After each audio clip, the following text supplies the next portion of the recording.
who I haven't had the chance to hug yet, but it's nice to see you. Ben, Claire, and all the wonderful folks behind the foundation. Leanne, who's just such an incredible supporter, and these young folks who are involved in the process of choosing. It's such a joy to be a part of this. We've been now, as the executive director of the SNAP Foundation, I've been able to participate in this for the last 3 years. And as you heard earlier, I was also lucky enough to be actually the first cohort of the LA2050 program, and I don't even know what year that was, but it was a while ago.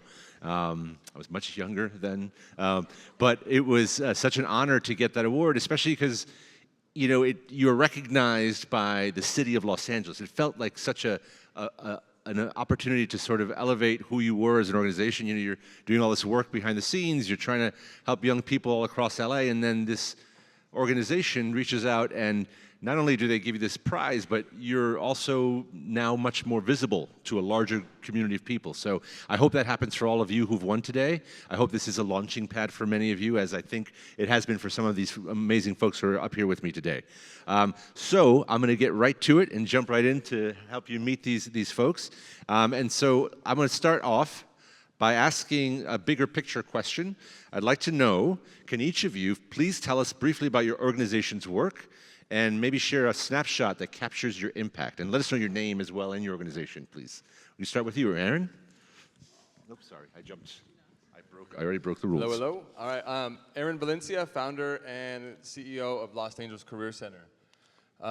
What we're doing, we're a 12-week program. I'm proud to say that we're a 12-week vocational training program for 18 to 24-year-olds, and we graduate and employ over 150 young people a year into aerospace and living wage careers.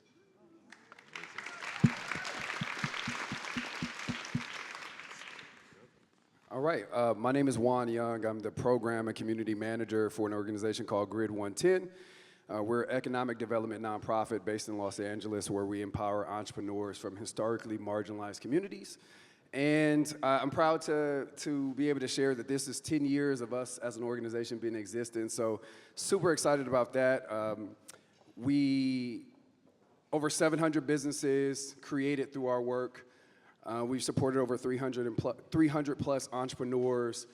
We've had an opportunity to distribute over $2 million in non-dilutive capital to these entrepreneurs to really further their work as well. So I'm gonna pass the mic.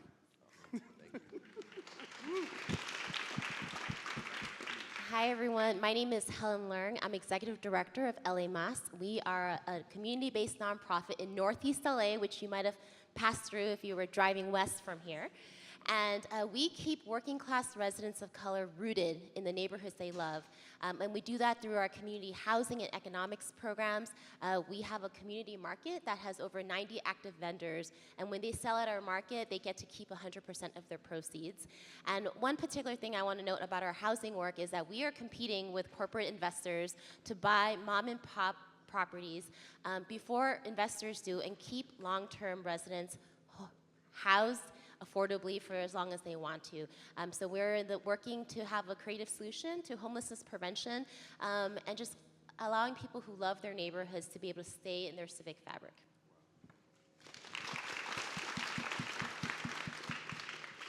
Hi everyone, my name is Stevie Merino. I am the founder and executive director of Birthworkers of Color Collective. We are an organization that focuses on perinatal and infant health, especially for communities of color.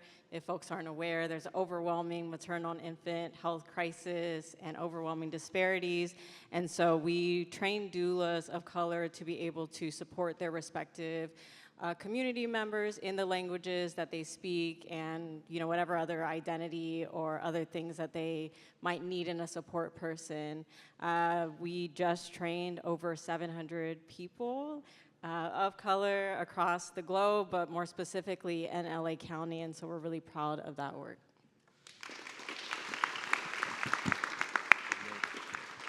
We'll just start with you, Stevie, on this next one. So the theme of this year's LA2050 is LA Together. I love that. I love the idea that we are stronger, united. And so I'd love to hear from each of you. Maybe tell us about partnerships that you've had that have helped you amplify impact in your work, a collaboration that sticks out to you. Yeah, I'm going to be cliche, and I'm going to say the Goldhirsch Foundation has actually been really impactful for us. One of the reasons why I think you mentioned it when you were first talking is around like that jump start, and it really helped to push and uplift our work, but it's been really unique in that most time when you get funding, you don't build a partnership with the funders. And you're not actually often seen as like an individual or as you know, support in all the different things that you're doing. And one of the themes for us in the past 2 years is that the dream was too small and it keeps getting bigger. And so to have a foundation who really believes in our dream has been very, very impactful. And so we're really grateful to be able to have been previous recipients of the award and also to be on this panel today. For LA Mas, in order to compete with the market to buy property, we need capital. And sometimes we need capital that's more than a grant. So as an organization that's been around for 12 years, we're trying to access low-cost capital that often banks and foundations have. And we're really proud to have partnered with Self-Help Ventures Fund, which is affiliated with a self-help federal credit union, which has 2 branches in Los Angeles.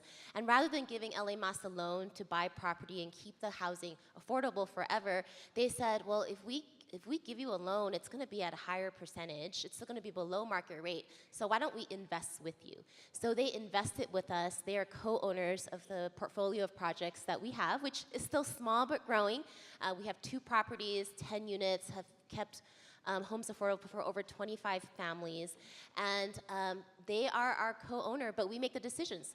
We are the asset managers, we are the property managers, we engage residents, and in a couple of years, we will buy them out with conventional financing. So it is a world that I am learning more about, because the world of capital, especially loans, is one that's often so exclusive and hard to understand. But I think for nonprofits that are trying to figure out how to have creative financing to reach more and to tap into creative financial solutions, I'm really proud that we have partnered with a national, nonprofit developer that is interested in building our capacity as a grassroots community organization so that we can do more and other community organizations can do what we're doing as well. I was pausing. I thought they were going to clap. I'm sorry. I wanted to give them time. Wow, there it is. When it comes to partnerships, I think there is, we are a small and mighty team, which I'm sure a lot of the nonprofit leaders here understand. Partnerships really drives, and it's really the life of us as an organization to be able to have the type of impact that we have. So I'm going to be cliche as well. I'm going to talk about the partnership that we've had with the Goldhirsch Foundation. As a grantee awardee from last year, I think that really catapulted us to be able to roll out a program which was called our Community Business Accelerator. And along with the Whirlwind Foundation, we were able to identify 20+ entrepreneurs who specifically were meeting the needs of their unique communities.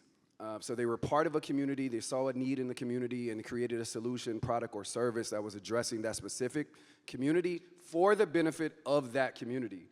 And so we wouldn't have been able to do that without the help of the Goldhirsch Foundation. But not only did they do that, they also said, hey, we understand, AI is a really big thing. How can we help you how can we help you to leverage AI for your businesses and entrepreneurs? And so Tara actually allowed us to be able to work with the amazing Jen Garcia, and Jen has actually been coming in and training these small business owners, these entrepreneurs, on how to leverage AI to be able to further their impact. So it was just layers on top of layers on top of layers, and so we are forever grateful and indebted to the Goldhirsch Foundation for all of their amazing work. So I'll pass the mic now. It's a good place to clap. We can clap. There we go.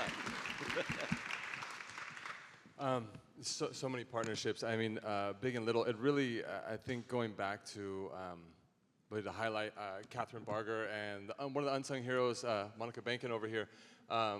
We were applying for a multitude of grants and really going after one that we thought was just out of reach for us. And it was a High Road Training Partner grant that really put us. I think we were the first aerospace High Road Training Partner grant, and I think it was actually Catherine Barger and Monica Bankin that push that through, because we're out in the Antelope Valley, out in Lancaster, and what we're doing, I think, maybe we all feel very alone sometimes. We all feel what we're doing is so different from everybody else, and I think we were really feeling that, and I think Monica and Catherine pushed us through, kind of kicked the doors open for us, and put us on a different playing field. And I'm just forever just grateful for opening the door for our young people. Like I said, 150 young people coming through the program that are graduating and going into full-time careers with full benefits and creating generational wealth. And that happens through partnerships. And honestly, through Goldhurst Foundation, LA2050 was my very first grant. I was just a small organization, everything completely out of pocket, coming from the construction mechanic world, and want to do something better for people, for younger versions of ourselves.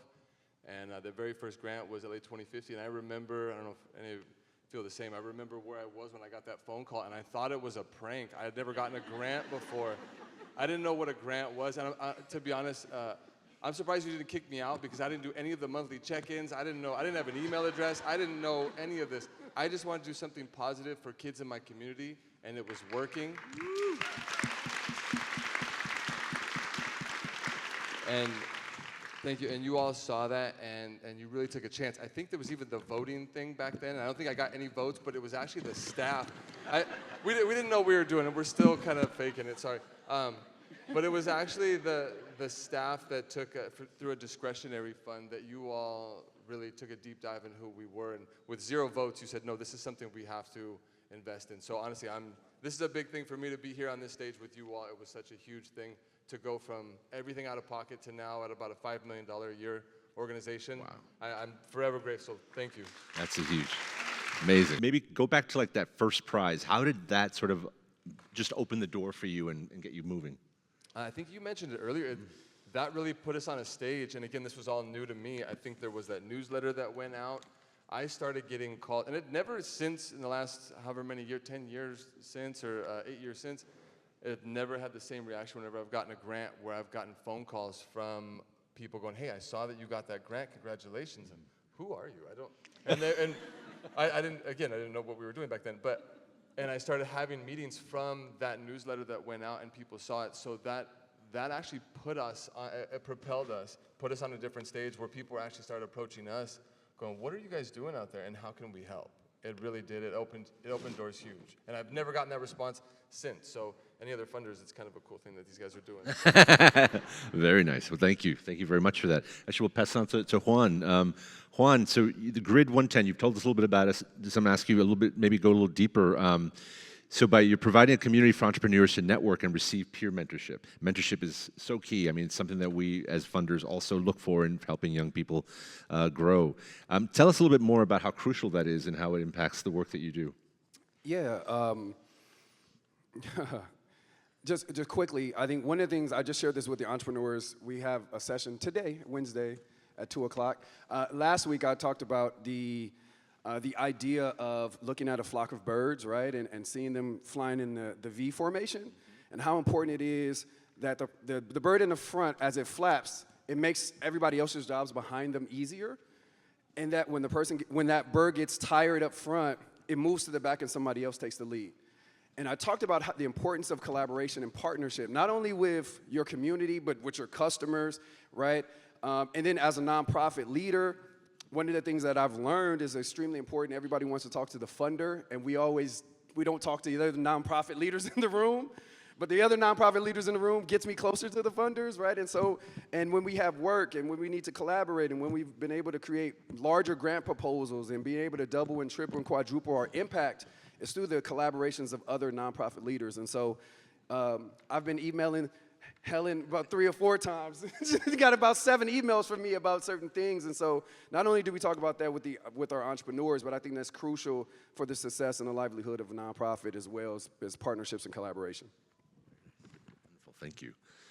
You can applaud to that. I think that's an amazing. I didn't know that about the birds. That's going to stick with me for a long time.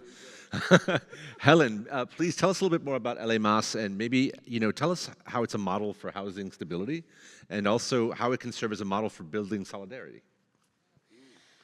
I want to say that LA2050 got our first LA20 grant last year, and that was a big deal because we applied for many years. And for those who have applied and don't get it, keep on applying because you might get that call from Leanne, and it's real.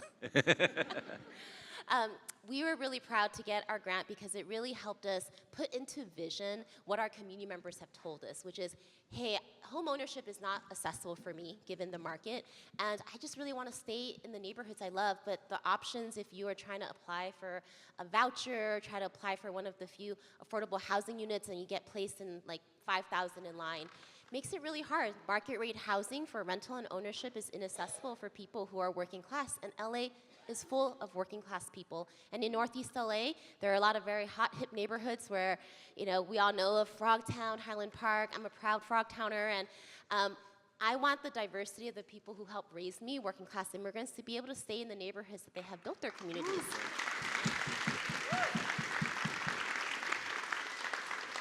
And that very vision was what our community members told us. So with our LA2050 grant, we were able to build a model of can we buy property without public subsidy, somewhere in between the beautiful community land trust movement and what traditional affordable housing developers are doing, do it with creative financing, and do it with residents and community members who are gonna help us govern and steward.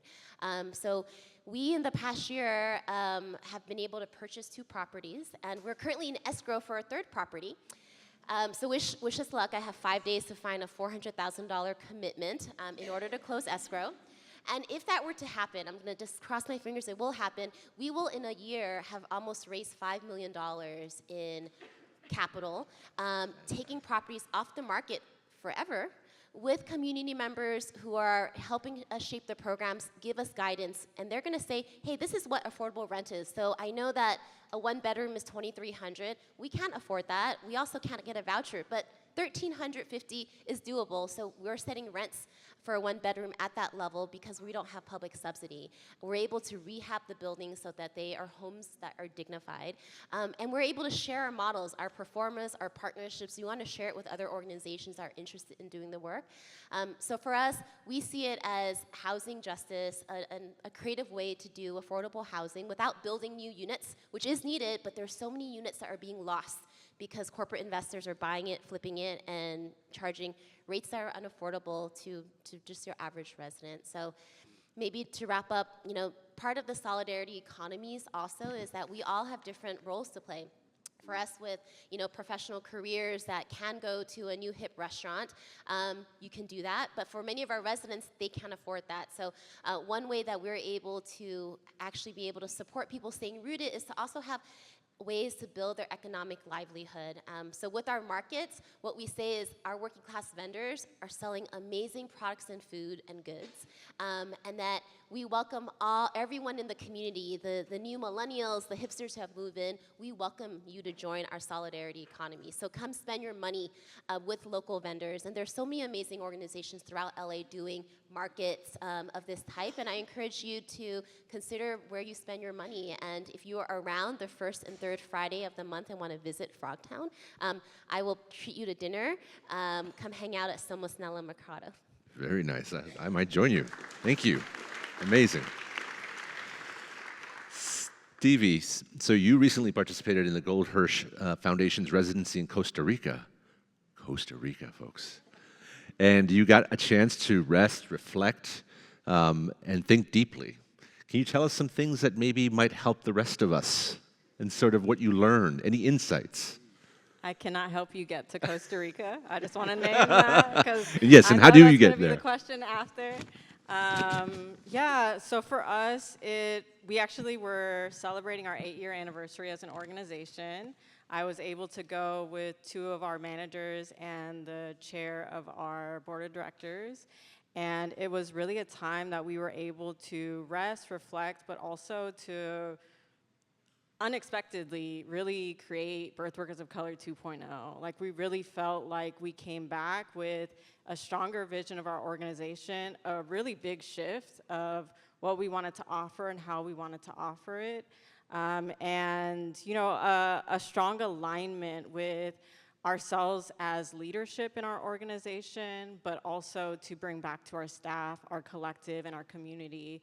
And so it was really unexpected. We got the call, And it was a really short turnaround, and we were like, we're going to Costa Rica.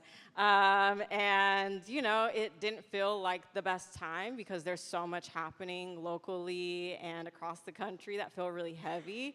And so there was a lot of guilt, to be honest, about resting, about being in, you know, this beautiful place and being at the pool and the beach. And, you know, everyone's like, man, I really want to go to this place.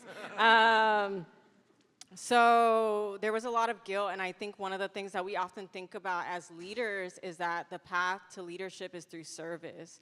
And something that really was important for this retreat for us was the reflection that we also deserve service to ourselves, and that the only ways that we can show up in our best selves, the best versions of our organization and of leadership is by resting and supporting each other in that self and community care that we talk so much about to everyone else, but to ourselves. And so one of the really helpful things, because again, I can't take you all to Costa Rica, but we came back and we did a retreat with our staff. And we actually ended up going to the beach on one of the days because they were like, this is Long Beach. I saw the pictures. You know. So doing that and being able to model some of the things was really helpful, and to also get their buy-in on that 2.0 version of our organization that we are going into in our 9-year. And, you know, with birth, with pregnancy, 9 months is the gestation time, and so it's really beautiful for us to be birthing something new in this new year for us. Wow, thank you for sharing that. And so this is the last question I want to ask all of you, which is, I think it's a perfect one to go out with. So what is your vision for 2050 in LA? And maybe how could the community that's gathered here and beyond to help make that a reality? Yeah, so I think for us as an organization, we don't need to exist. I think that care and, you know, the ability to have reproductive access and health equity and just be able to live, thrive, and receive just health and all of the things that come with that in a dignified, accessible, and a way that really prioritizes people over profit is what 2050 looks like. And I think that the way that you all can be a part of that is that oftentimes we're really siloed in nonprofit work and in the niche or the area that we're focused on, but all of our work intersects with each other, right? Like, we talk a lot, people are like, oh, you work in birth? I know how people get pregnant, but I don't want to be near that. And it's like, it's not osmosis, I promise you. But, right, like, people have those children, and then those children grow up to be youth, and then adults, and then they're breathing the air, and they're playing the sports, and they're needing housing, and all of these things. And so that intersection of all the ways that all of our work really tie into each other is really important. And I think now more than ever, it's really being able to lean on each other and to, you know, speak life into the work that each other is doing, because we know better than most other people how difficult it is to lead, and also how difficult it is to lead in Los Angeles County. And so really opening your doors and your hearts and your minds to being able to connect, and connecting outside of just opportunities like this, I think is really important.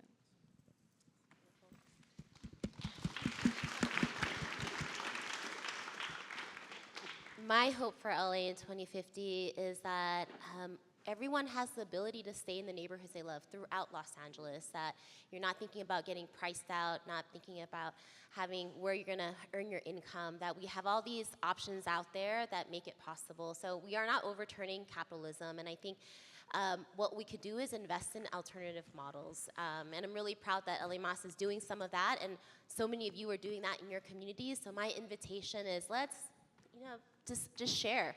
This is going to be a really tough year for nonprofits in general. Like, congratulations for your grant, and I'm sure you're also thinking, but I got cut from federal funding, and how am I going to, you know, make it through this year? And I want to invite everyone to lean on each other. It can be lonely to, you know, be responsible for, as ED or development director for your organization, and who inspires you, or is the community that you serve and who support you and who you do this work for. So to just be in solidarity, to kind of share, to lean on one another, and to not feel alone. I hope that in LA 2050, we don't have to feel that struggle of the tensions of today, and that everyone can, you know, go have dinner and be amongst friends from kind of different parts of life, and to be able to say, like, yeah, this is home, and I feel safe here, and I'm glad that I'm able to stay.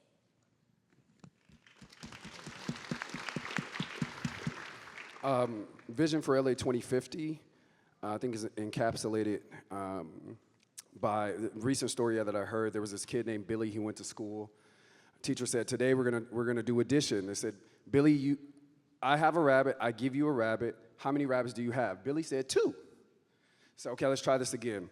I have 2 rabbits, Billy. I have a rabbit. I give you a rabbit, and then I give you another rabbit. How many rabbits do you have? Billy said 3. Last time, Billy, I have 1 rabbit. I give you 1 rabbit. How many rabbits do you have? Billy said 2. Teacher calls Billy's mom. I don't know. You need to work with Billy on his addition. Said, I gave Billy a rabbit, and Billy keeps saying 2. And he said, well, because Billy has a rabbit at home. And so oftentimes, as entrepreneurs, as nonprofit leaders, as folks from historically marginalized communities, your unique lived experiences are not accounted for in the rooms that you go in. Oftentimes, we show up in spaces where they think the only rabbit that you have is the rabbit they give you. And so the vision for LA 2050, I think, would be a world where each one of our unique rabbits are acknowledged, loved on, cared for. And if you take that another step, when you put 2 rabbits together, you turn around, you have multiple rabbits. And so the vision for LA 2050 is for all of us in this room to continue to grab hold of our rabbits, our unique lived experiences, our unique gifts, the things that keep us up at night, the things that we want to work towards, get together with other folks who have other rabbits, and then be able to create the next generation of rabbits, the Kikos and Samuel Avendados of the world. So that's my vision for LA 2050. That's beautiful. My thing, so I don't know how to end homelessness or mass incarceration, but I know through having a good career, a good job, I think long-term we could put a major dent in that problem. I think young people having a sense of purpose and having a career typically don't end up in prison, strung out on drugs, and living on Skid Row. So I think through the workforce development that a lot of people are doing, I think that's the vision that I see, is creating opportunity and real pathways through supportive service and through real mentorship and real training, and get people on a real solid path. I think that is my vision for LA 2050. Let's give all these folks a big round of applause. Such an honor to be here with these folks and with all the winners, and in these really, really hard times. These are the folks who are out there keeping our community strong, safe, giving young people purpose, working with people who have ideas. So beyond the money that's been given out today, if you have any extra money, do consider all these incredible people, and they can use it. I know how it is, and I definitely encourage you. And if you're looking for something to do, I'm sure a lot of these folks will use volunteer support as well. So please do that. And a huge thank you to LA 2050 and these amazing team of people and everybody who's here today. Thank you so much. Thanks, you guys. You're wonderful.